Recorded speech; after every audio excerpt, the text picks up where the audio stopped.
বিশ্ব রাজনীতি আজ এক নতুন বাঁকে পৌঁছেছে।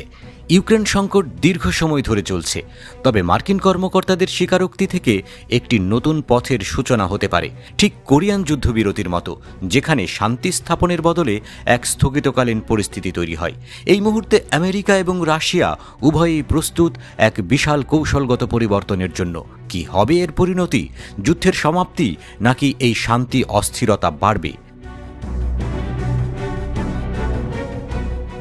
নিউ ইয়র্ক টাইমসে প্রকাশিত প্রতিবেদনে বলা হয়, যুক্তরাষ্ট্রের বর্তমান প্রশাসন এবং সম্ভাব্য ভবিষ্যৎ প্রশাসন উভয়ই এক বিষয়ে একমত, আর তা হল ইউক্রেনের দাবি করা কিছু অঞ্চলে রাশিয়ার আধিপত্য প্রতিষ্ঠিত থাকবে। মার্কিন কর্মকর্তারা ব্যক্তিগতভাবে স্বীকার করেছেন, রাশিয়া প্রায় 20% ভূখণ্ড দখলে রাখবে, যা ইউক্রেনের জন্য একটা কঠিন বাস্তবতা। তবে প্রশ্ন উঠছে, এটি কি শান্তির চেষ্টার আড়ালে একটি নতুন দ্বন্দ্বের সূচনা করবে?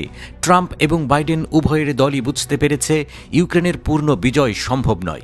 1953 সালের কোরিয়ান যুদ্ধের মতো সংঘাত থামানো হলেও আনুষ্ঠানিক শান্তি চুক্তি হয়নি। ট্রাম্প প্রশাসনের জাতীয় নিরাপত্তা উপদেষ্টা মাইকেল ওয়াল্টজ স্বীকার করেছেন, কূটনীতির মাধ্যমে এই সংঘাতের সমাপ্তি ঘটানো উচিত এবং ইউক্রেনের প্রতিটি ইঞ্চি পুনরুদ্ধার করার কল্পনাও বাস্তবসম্মত নয়। শান্তি প্রতিষ্ঠার তৎপরতায় বিশ্ব যে নতুন রূপরেখা দেখতে যাচ্ছে, তা অত্যন্ত উদ্বেগজনক। শান্তি চুক্তির পরিপ্রেক্ষিতে ইউরোপীয় শান্তিরক্ষী বাহিনীর উপস্থিতি পরিস্থিতিকে আরও জটিল করবে। এর ফলে কেবল ইউক্রেনই নয়, পুরো ইউরোপের নিরাপত্তা চ্যালেঞ্জের মুখে পড়বে।